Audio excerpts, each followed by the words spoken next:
Welcome, everyone. HOCK Talks is a series of conversations with people I deeply respect. Leaders who have shaped industry, embraced change, and have valuable insights to share. My goal with these discussions is simple: to learn from them and to inspire you, whether you're a business leader, a finance professional, or simply someone focused on growth. Today, I'm joined by Sameer Madan, a finance leader with nearly 30 years of experience in global capability centers and consulting. He has built and led global finance teams, driving transformation and leveraging technology for real-time business insights.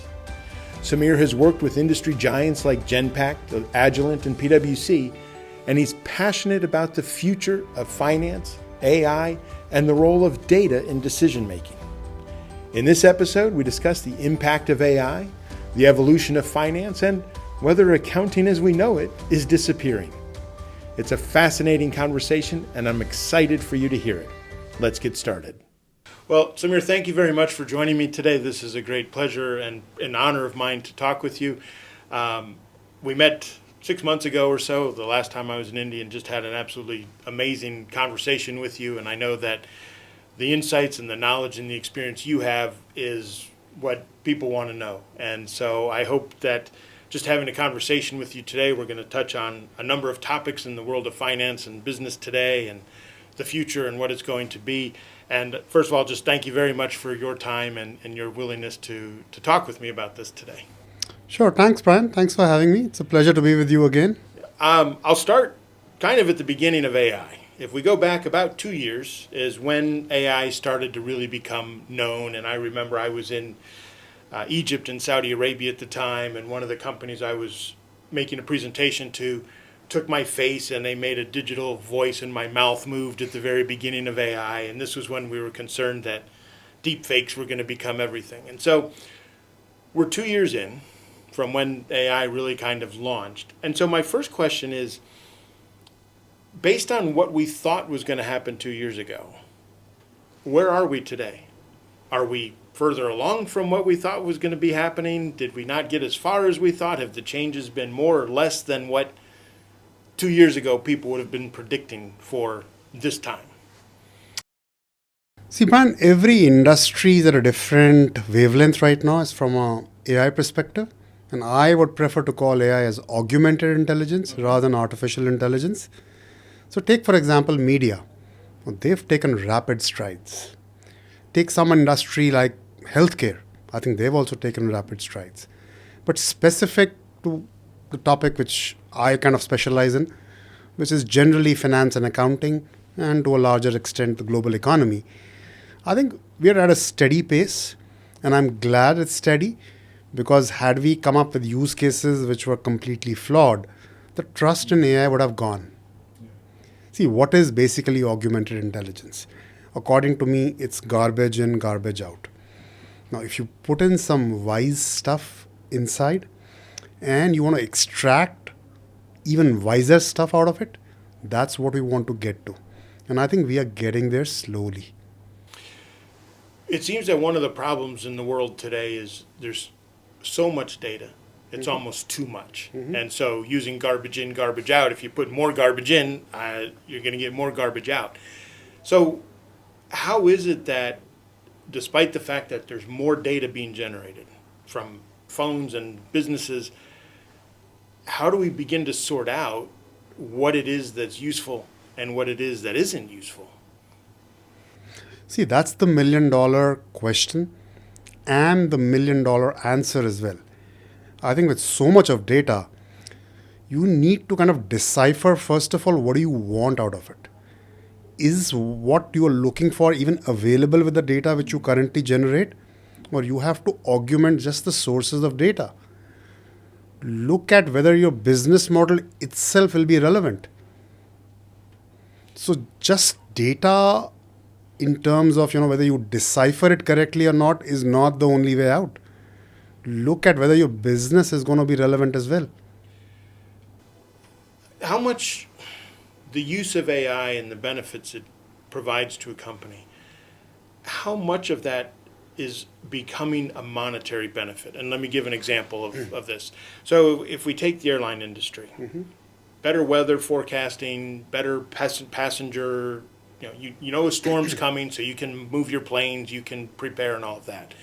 And that's obviously a benefit. Mm-hmm. Travel is less disrupted and more people get where they're going on time. But if that doesn't actually reduce the costs or increase the revenue of the airline, it hasn't been monetized. Mm-hmm. They've used it and there's a benefit and everyone's a little bit happier, but the company isn't any financially better off. Obviously, AI, augmented or artificial or actual intelligence, there's a cost to it, mm-hmm. setting up the system and all of that. And so are companies at the point now where they're starting to monetize what comes out of these systems, or is it still the process is a little easier, the process is a little faster, we get a little bit more data or guidance, but is that becoming bottom line for companies? Mm-hmm. It's a very good question, Brian. So the use case which you talked about, airline, that's a bad use case because airline is a funny industry, right? I mean, even before augmented intelligence, airline was just to lose money. But let me give you an example of an Indian paint company, okay, and how it uses data to cross-sell, to improve their revenue, which is top line, bottom line, and cash flow.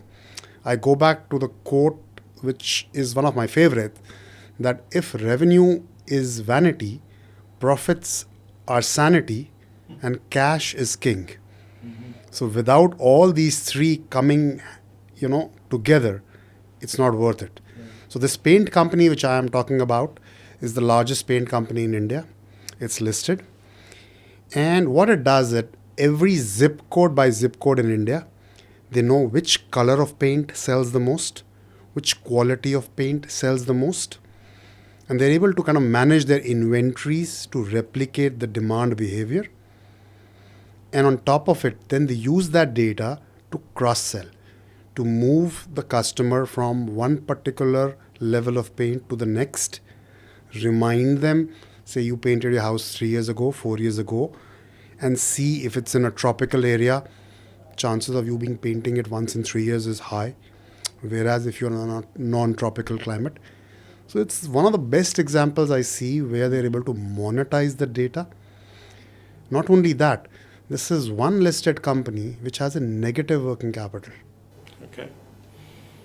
I say every company should hope for.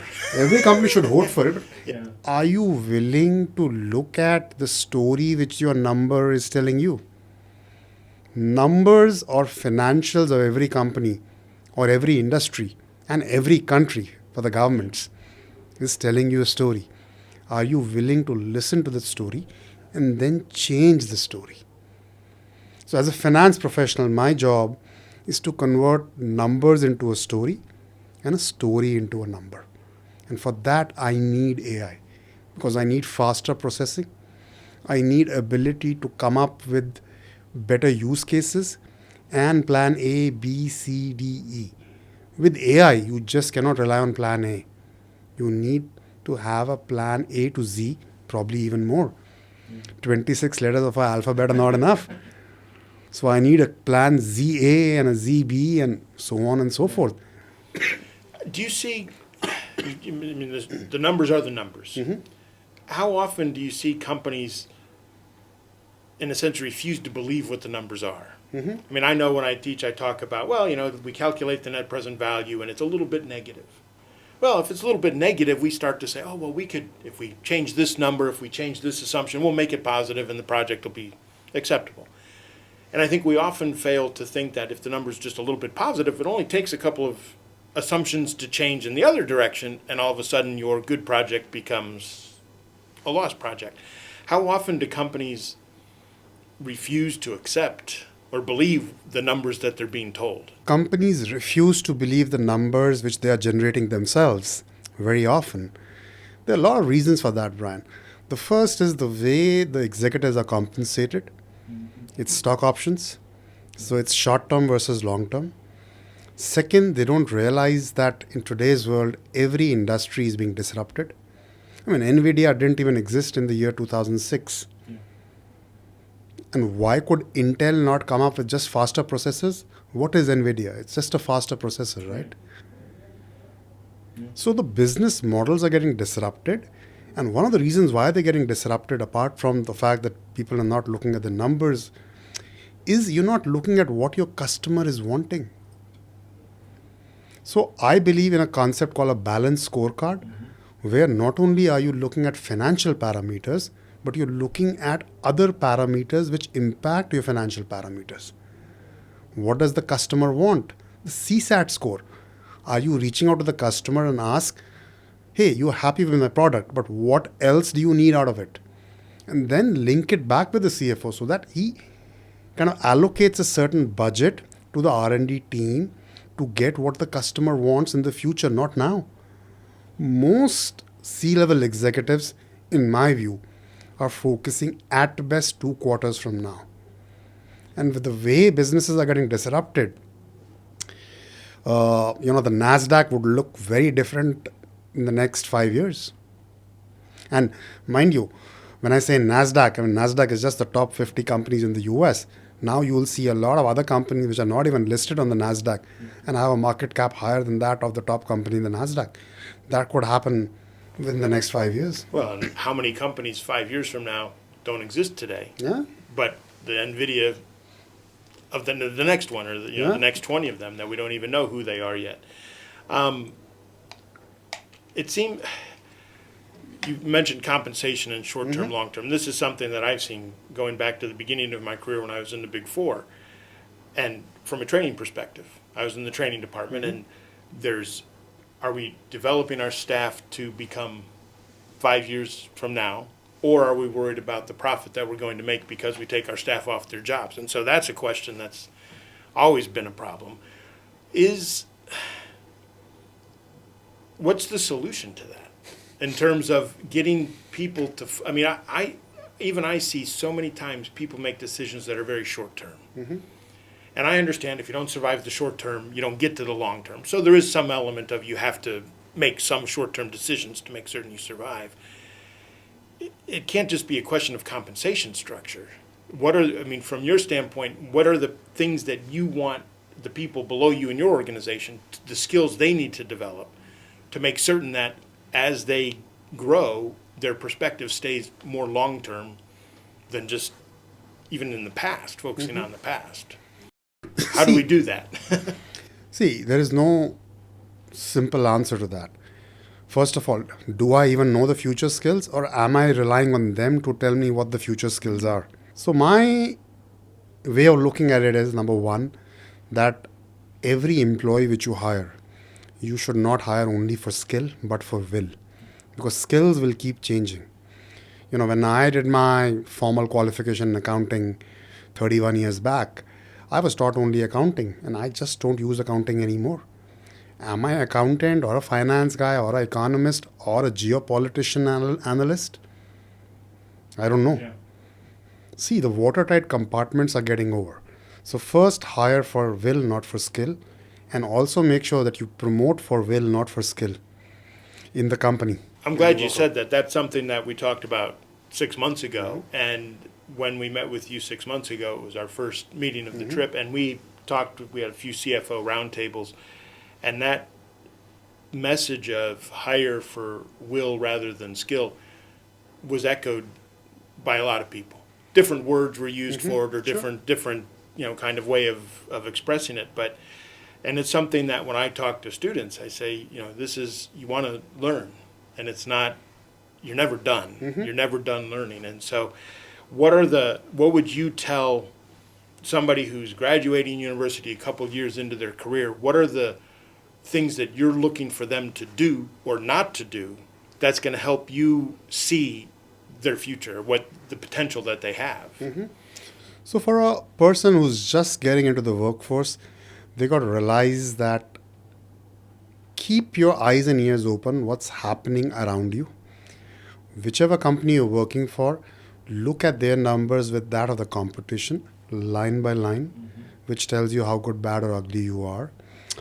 Look at the growth of revenue of your company vis-a-vis that of the competition, and then come up with areas which you should investigate and tell your leadership about.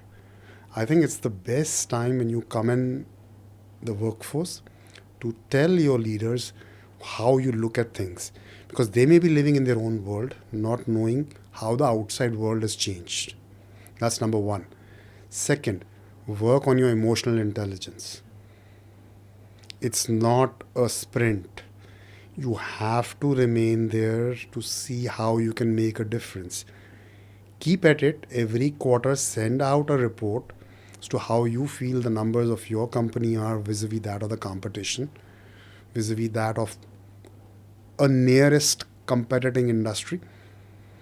Make sure that you kind of do your homework properly in terms of how you analyze stuff, because I've seen a lot of younger professionals come up with stuff which is not accurate.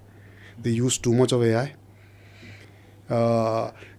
Especially now in the hurry to come up with some kind of analysis, they kind of cut corners here and there. Haste makes waste. So a young professional, work on your emotional intelligence. Realize it's not a short-term race. It's a marathon. Make an impact. Know how to word your findings. Most young guys who are bright spark want to tell their leadership that they're on the wrong path.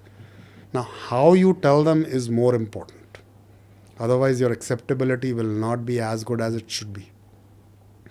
And lastly, I would say that don't forget the interlinkages. I think it's a global world now. What is happening in one country will either get replicated in another country, or your business model will get totally, thrown out of the window. So, which is your nearest competitor? At what cost is he able to provide a similar or almost as good as a solution? Because costs are going to be the reality. If your cost structure is higher than what, the others in the competition are doing, you will not be able to survive. And mind you, the knowledge which you have can easily be replicated somewhere else. Those days when you can hold on to the knowledge are gone. The latest tech innovation gets copied in some shape or form within 6 months. And there are enough examples. Where, your leading technological progress has been copied, more or less giving the same kind of returns at a much cheaper rate. That almost sounds pessimistic in terms of what we're doing is going to be copied, what we're doing is going to be. Is this something that, and I'm going to go kind of back to AI, augmented artificial, actual intelligence. You mentioned technology being copied, and we know that AI and ChatGPT, the way it's used is plagiarism, a lot of ways, and I've read that in places where we talk about how AI is also going to be the defense against that. And so you're talking about the risks that come from other places, other companies, and the pressure. Is there a role for AI as kind of a defensive mechanism to protect that leadership that we have, whether it's cost leadership or technological leadership? Are there ways that AI is going to help us keep what it is that we have? I don't know if I'm making that a clear question or not, but just in terms of AI is going to be the source of risk for us. People are going to use AI, they're going to steal things, they're going to that industrial espionage, whatever we want to say. Is there a way that we're going to have new tools to help us protect ourselves from that happening in the future? Well, absolutely. See, it's a double-edged sword. And as and when any new technology comes in, it causes disruption. But the same technology then evolves and comes up with solutions with, some kind of guardrails, if you will, to kind of, prevent a misuse, to red flag things. AI will come up with its own abilities to call a spade rather than a shovel in disguise, provided you're willing to listen. I think what happens is the leadership and even to some extent the boards are focused so much about the short-term performance, they're not looking at what AI is telling you. Human greed will always be there. And in a scenario when you invested millions and billions, in building your business, you will want to make it work, or at least try and make sure that the market recognizes it, not knowing that it's a cloak or a sham and one day the bluff will be called. But AI will give you enough warning signals. In fact, so much so that it may tell you a lot of pessimistic scenarios. And then you will have to kind of make sure that you use your own real intelligence to change your business models, to alter it, to realize that, there could be issues which, AI is prompting, which could be true. You mentioned we don't listen to the data, and where we've made an investment, and so we're just going to keep investing because we think it's right. And it's something that we see not only in business but in our personal lives too. We talk about this sunk cost. You're in a relationship. Doesn't matter how long you've been in the relationship, that's already gone. It's what is it going to be in the future. And so I think that's one of the things that we get focused on, the wrong thing in terms of taking the. I've said plagiarism, and I know when AI came out, we were worried that there'd be videos of politicians, world leaders that would not be real videos, and there's been some of that, but I don't think there's been a lot of that, at least. What do you see as the most significant ethical issues that businesses have to face and deal with in terms of all of the data that's being collected and used, and the way it's being used, and what it is we're going to try to do with it in the future? What are the questions that we need to start dealing with now before it's too late? See, all the data which is coming out, especially specific to the industry where you work. First of all, be bothered only with your industry. If you start looking at data outside of your industry, you're just going to take away your own bandwidth. Look at the data which is coming out from the industry where you operate. Compare that with what you have in your own company. See if what they're doing is logical. If your data mirrors that, and if it doesn't, why? The basic thing is why. And then come down to the brass tacks at the 0 feet level. Look at it line by line. Look at it line by line. And as I said, the balanced scorecard approach. Don't just look at the top line. Don't just look at the bottom line. Don't just look at the cash flow. Because somebody at the back of it is building such a beautiful product which you're not even aware of. Are you scanning what they're doing in capital work in progress, which they're not telling you that, they're building another artificial intelligence platform? How many people knew, ChatGPT or OpenAI as a company existed before they came up? Yeah. Well, it's interesting. I was in kind of doing some reading. AI was mentioned 2015, 2016 in terms of its coming. Concept, yeah. It's one of the things that, a phrase that I like is some things happen very slowly and then all of a sudden.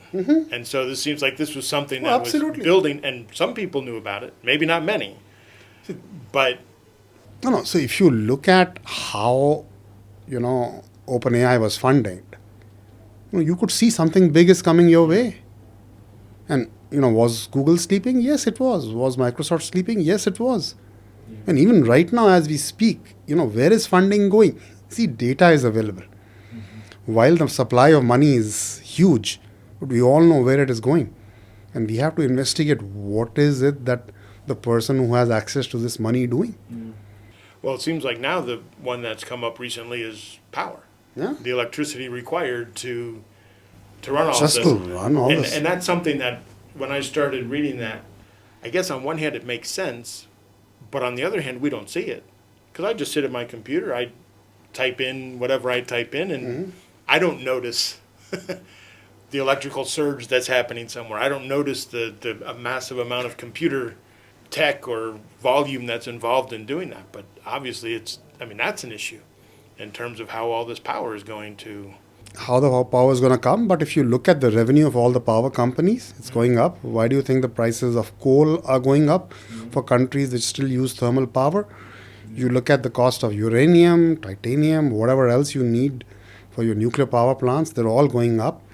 And more importantly, even if you just go to your own PC, you look at the power consumption, you just look at the number of data bytes which are processed.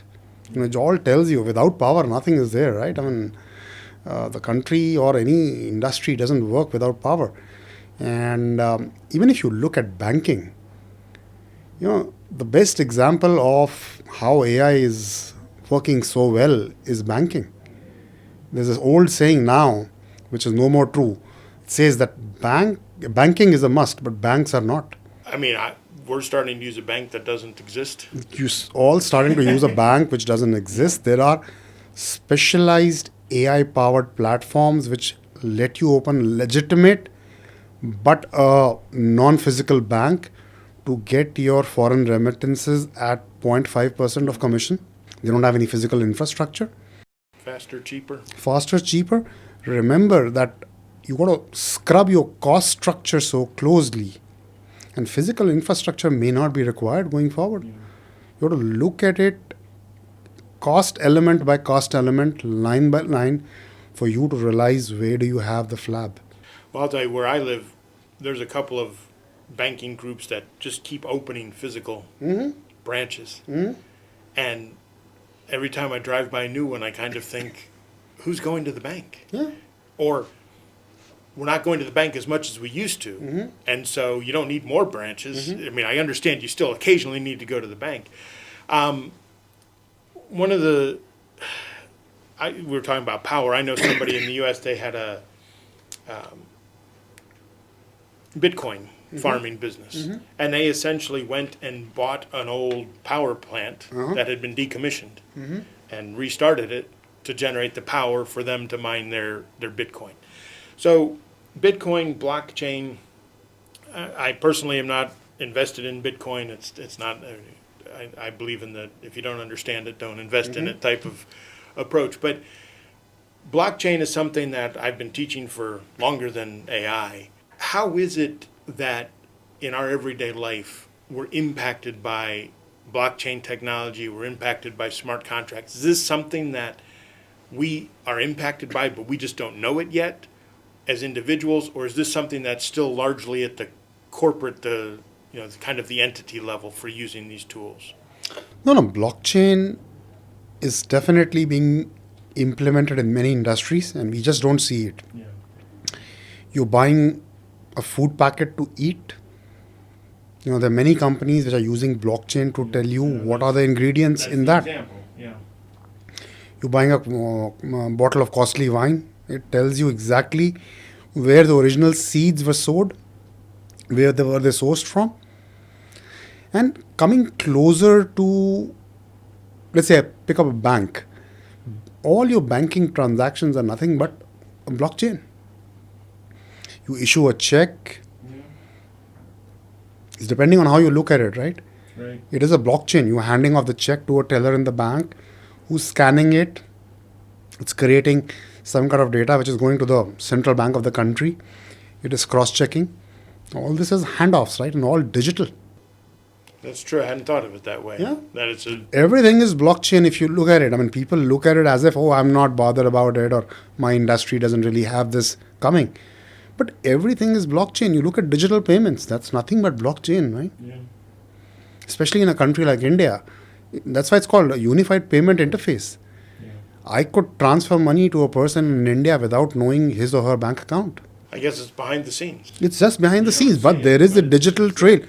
The proper handoff which you can verify. What is it? It's an example of blockchain. And I guess, too, you look at the fact that I can go on my phone and see my bank account, transfer money, but without that having been recorded somewhere, that everybody knows what's happening, Absolutely. you'd be able to transfer money So there is a digital trail every time you access your mobile phone, from which IP address there are codes being generated, they're being decrypted, encrypted. So everything which you do is actually blockchain. Is not a fancy word which you think it's not impacting you in your day-to-day life. In banking, we don't look at it that way. So how much of the data that's generated in the world is ever used? I mean, for me, I like it, I sign a credit card slip and I give it to the restaurant or whoever. Where do all of those go? Somewhere there just would be this absolutely massive building that has all of these credit card receipts in it. So all this data that's collected, how much of it is ever used by anybody? not more than 1%. I mean, it's just because you're right. Every time you turn on your phone, but unless somebody has to find out where I was last Tuesday, nobody will ever try to retrieve that data to see where I was last Tuesday. But it's important to have the data. Tomorrow there is something which goes wrong, and you got to investigate where this person was, what kind of mode was used, then you can extract it. It's like random access memory, right? It's parked somewhere, but maybe there is a use. And data, you don't know which data would become relevant today. And that's why, most of the universities now are having data analysts, data sciences. Everything is about data. Accounting is long dead. I mean, you don't need to understand the double entry system. I remember the most scary part of doing chartered accountancy in India was clearing a question on holding company accounts. And now there are companies which do M&A once every week. And so beautifully it gets integrated. In fact, SAP and Oracle, your ERPs are your best training grounds to test your theoretical knowledge. Okay, they're still far more regulated and you don't have access to it. But you look at the local systems like QuickBooks or Tally in India. It's fun to play with it. Unfortunately, most good universities don't give them access. Play with these simple accounting systems to realize, what it does at the back end. So my father was an accounting professor at university for his whole professional career. And I remember, I think it was after I graduated, but while he was still teaching, the university I attended stopped teaching debits and credits in the first accounting class. And so, of course, the first time he told me this, I thought, well, how do you... But then you look at increase and decrease, and there's and you see that, it makes perfect sense. And so the debit and credit class became a class only for accounting majors. So if you were a business major and you took your financial and your managerial class, there were no debits and credits in that. And so, even at university, it's debits and credits are that's disappearing. Disappearing, and that's why I say that, my mission is to make sure that every employee in the company where I work is an extended finance employee. So I have to make them learn finance and accounts in a simple manner. Are you successful? I would say I'm getting there. I said it's a mindset. And as you mentioned emotional intelligence, and kind of connected to that is the mindset that people have in terms of, is my mindset as an individual one that I'm open to new things, new ideas, new perspectives on my finance career, my accounting career. And I think there's a flexibility. I don't know if that's the right word, but for a young person coming into their career, there has to be an openness to, I'm not going to be doing this for the next 30 years. I may be doing this for the next 30 months if I'm lucky, but at some point, I have to upskill, graduate to the next level. And, you asked a question, am I successful? See, what we do is we use a balanced scorecard, and nothing talks like money. So every employee, you tell them that where do they stand in terms of reflecting either in the balance sheet, P&L or the cash flow. Work with HR to tie up their variable compensation on how that improves, but to make sure they understand where the company's financials, reflect their output. And I think one company which is a leader in this is DuPont. They were the first ones to come up with balanced scorecards. And the more we kind of make sure that people understand how they reflect in the numbers of the company, the better it is for them to kind of... I like that. I mean, I've talked to people and I've said, you need to know, you have a job and you prepare a report and it goes somewhere. What does that person do with it? Why do they care? Everyone has a customer, whether it's an external customer or an internal customer. If you don't have a customer, you're not going to have a job for very long because you're not adding any value anywhere. But in terms of this concept of how do you impact the financial statement, how do you impact the company and connecting, so that's obviously not something you've implemented in a weekend. No. In terms, I mean, that's a long-term process of being able to go. How many, and I know is this a type of not only financial investment but time investment and cultural investment? How many companies are doing things like that now? I mean, I'm assuming not many. There's just so many companies that are focused on today and tomorrow and maybe next week that don't see that process that needs to take place. I agree. I don't think many companies are doing it. And that is why many companies are going south in terms they're getting bankrupt. Others are coming up with better products. So to make sure that every company in the employee knows how the financials work. It's wonderful to say that customer first and employee first. You got to realize that now it's your survival at stake. How many companies will survive going forward? With competition being cutthroat, with more and more technology coming in and taking over, your customer preferences changing big time. Big time. I mean, now things are going to change even faster. Would we even have physical cell phones? Or will there be something on the hand and you can do whatever you want over here? I remember when I was a kid, to go and deposit a utility bill was a task. Yeah. It was a task. I mean, I remember receiving checks. Yeah. And I don't even remember the last check I received. And I know the U.S. is behind this. I know other countries have been checkless for a long time. Yeah. But the U.S. is finally getting there in terms of not writing checks. I, just having traveled and carrying my passport, I'm looking forward to the day when I don't have to carry a physical passport. Yeah, that I have to risk losing or whatever the case Yeah. may be. But whatever it is in terms of... Now, it's Yep. interesting. In my state, our driver's license, we can put our driver's license on our phone. And we can use that to get on a plane. Mm-hmm. But if we get stopped by the police driving our car, they don't accept that.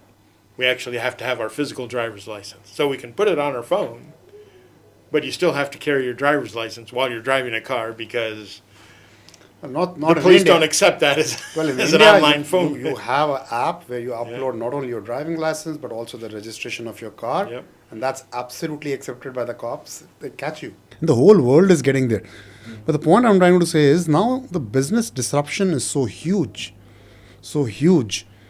that the numbers are telling you you're not willing to listen to it. For example, if your revenue is declining, there is an issue. Yeah. There is an issue. If the revenue is not matching up to that of the competition, and the competition also declining, shut the business. Look at a new alternative. And that's where I think the boards have to kind of be far more vigilant, and the board of directors have to be trained to ask the right questions. The compensation structure has to be tweeted. All the stock-based compensation is now going to come and bite us even more. Because the longevity is not going to be there. And more you will see that your businesses are getting disrupted. You look at it, I mean, most of the airline businesses, you leave aside 3 or 4, are still into losses, yet they continue because there is demand. And more importantly, I think newer and newer investments where they should have happened, I don't think are happening. I mean, going back to the airline industry, I mean, the turbojets which we have are more or less the same which we had 30 years ago. Yeah. Well, some of them were built 30 years. I mean, Yeah. they're still flying from Still 30 flying. years ago, yeah. But even the modern day engines are, I mean, sure, an improvement over, what you had as the first jumbo jet 747s, but they're not anything major. What is the future? Why can't we get something better? I mean, why isn't investment going over there? We have so much of talk on ESG. And this is where I believe that finance professionals have to put their neck out and say, we will invest in this. We will contribute towards this. You look at what Boeing is going through. I mean, remember, Boeing and Airbus were the only 2 reliable sources. And now, obviously, Boeing is going to take a lot of time to recover. Was it worth it? Could the finance folks have avoided it? I don't know. Well, you wonder, too, how many of the decisions that were made with either missing information, Yeah. not complete information, incorrect information, lack of, just people didn't ask the right questions. Yeah.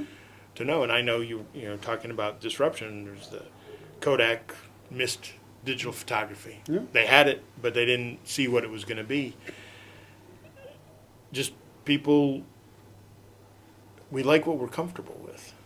And you also mentioned earlier we're greedy. There's a lot of greed in decisions that are being made, especially when you have stock compensation that's based on today's stock price or next week's stock price, but not 10 years down the line stock price. And so, see, the average tenure of a CEO is going down. They're not able to kind of foresee what's coming their way.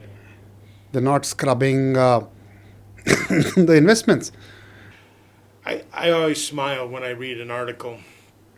This company lost $700 million last year. Now, maybe it's because I'm a small business, and if I ever lose money, how do you lose $700 million and still have this year? Or the CEO, CFO got fired, and they got a $7 million bonus, even though I'll bankrupt your company for $3 million and do it faster than they did. It's amazing how many people are unsuccessful in these roles and still very highly compensated, and not adding value. No, and that's okay, because at the end of the day, failures are something which we should accept, learn from it, and move on. But the basic point is that we have to make sure that whatever we're doing is cutting edge, and there is some kind of a cadence around it. Even if you have to fail fast, but are you putting in the checks and balances that you're on the right track? I don't think that's happening to the extent where it should be. I was reading a book talking about how companies don't pivot fast enough. And one of the reasons they gave was if you have a $1 billion company and the market expects you're going to grow 10%, the only way you can grow 10% is by staying in that, not going to the next industry or the next step of the evolution of the tech, because the market's nowhere near large enough to give you the growth that you need. And so I'm amazed how times a company misses its earnings by a small amount and the share price drops 35% or something, and you think nothing changed that much in the company. How much are decisions driven by share price? Is this something that happens at the corporate level, that decisions are, we're not going to do this because our share price will go down, or we're going to do this because, as I understand it, and correct me if I'm wrong, if I'm a company, the share price that's out there doesn't directly impact the company, other than any treasury shares they hold. But if everyone who owns shares loses 33% of their money, well, the revenue of the company didn't change, the expenses of the company didn't change, the profit of the company didn't change. But that seems to be a driving force of decisions, even though it's not something that impacts how the company's positioned for the future. If that made sense. Yeah, it makes sense. But it doesn't to me, but... See, the decisions have to be based to some extent on the share price. But as long as you have a strategy that in the short run it'll go down, and where I'm investing because of which the share price is going down is blessed by the board of directors, there is a logic behind it, it's absolutely fine. But a lot of decisions have to depend on the share price. We can't get away from it. That at the end of the day, the success of a company is determined by the market cap. And for the most, the market understands that you're putting in this money for a new technology or for an absolute new invention or even complete diversification, for which your price could fluctuate a bit or even a lot. Having said that, what it's going down in terms of, are you investing somewhere which you should not be? Those are all amongst the aspects which the board and the CEO and the C-level executives together have to take a call on. Diversification has to happen now. How much can you grow Netflix by? Yeah. Although it's a good example of how the share price fell and now how it's bounced back by doing small tweaks. So another good example of how good, an example it is on not changing the business models but bouncing back big time. You look at what happened with Starbucks when they announced the CEO, the share price bounced back. So share price is a determinant, but you need to be nimble enough to be able to change gears and come back. How much of that is, you were talking about, if we have a strategy and we communicate that strategy and the board is bought into that strategy, the leadership is bought into that strategy, is that just storytelling at the highest level in the company? In terms of, this is where we're going, this is how we're going to get there, and presenting that so that there's that buy-in to it? So yeah, obviously it is storytelling, but storytelling with toll gates, right? Yeah. You can't just keep telling the story without, the story having some kind of a check and balance in Right. between. Well, checkpoints along. Yeah. So some checkpoints, some toll gates. Can you get through that? And that's where, you have to be very, very careful as to what you want to achieve. Is it achievable? How often have you done a complete market research about it? Is there some other good consulting firm which has blessed the basic concept, the timelines, the ROI? So it begins with storytelling, but storytelling won't get you too far unless, all the milestones that you Well, have. ultimately, it has to be reality, not a Has to story. be a The story reality. has to become reality. The story has to become a reality, and it's okay to fail once in a while. I mean, no denying that fact that every new idea will not be very successful. But you also have to invest for the future. I mean, there are companies which are investing up to 10% of their revenues on R&D. Well, and those are the companies that'll be here. And those are companies which are 10 going to years be here from from now. Yeah. from now, because remember, on average, human beings are becoming dumb, and machines are getting intelligent. Somebody from hiring, the phrase, hire slowly and fire quickly. Yeah, And that's the same, in a sense, for investments for a company too. Absolutely. You have to make investments and you have to cut your losses. yeah, When something doesn't work, don't double down on it necessarily. Trust the numbers that you're getting yeah. and make decisions based Yeah, on and that. And it's not easy. If you think anybody has cracked the code, no, nobody has cracked the code. well, and the code keeps changing. So Codes once keep you crack changing. it once, it's, Yeah, yeah, I mean, well, and absolutely. that's just because it worked for one company doesn't mean it's going to work for another company in the same industry, a different industry. Not at all. Everyone's in a slightly different environment that they're operating in. Yeah, yeah. I mean, the same business in one country vis-a-vis the other country is so different. Yeah. I mean, it's no joke to kind of have a same replicatable model in every part of the globe. It's actually quite fascinating. One business model which works in the US may not work in China, may not work in India, may not work in the UK. And I guess the faster the company learns that. So faster the And company adjusts. learns that, Yeah. and that's where I come back to my point that the interlinkages, making sure that you're following global economics, global geopolitics. Otherwise your company can't survive. And most companies, which are the big ones, are getting a sizable portion of their revenue outside of the parent company, and that's a big risk. Because are you nimble enough? Are your local managements in those countries confident enough to share, what they're seeing and how we change gears? And do you trust it? Do you Let's trust say, do you them? trust it? Do you, So it's a complicated web of how the cultures work, how your business model has to be tweaked, how much of importance can you give to the local team. Because if you give too much of importance, remember the culture is different.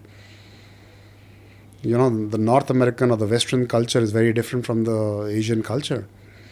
I remember, somebody telling me, hey, I don't trust my finance guy in a particular country from Asia. I won't name the country.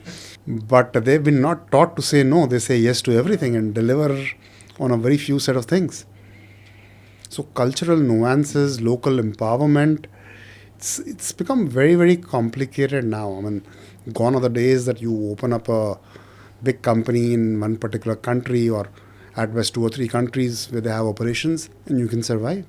You mentioned knowledge and being aware of everything that's happening all around the world, which is a huge volume. So I'll wrap up with kind of a two-part question.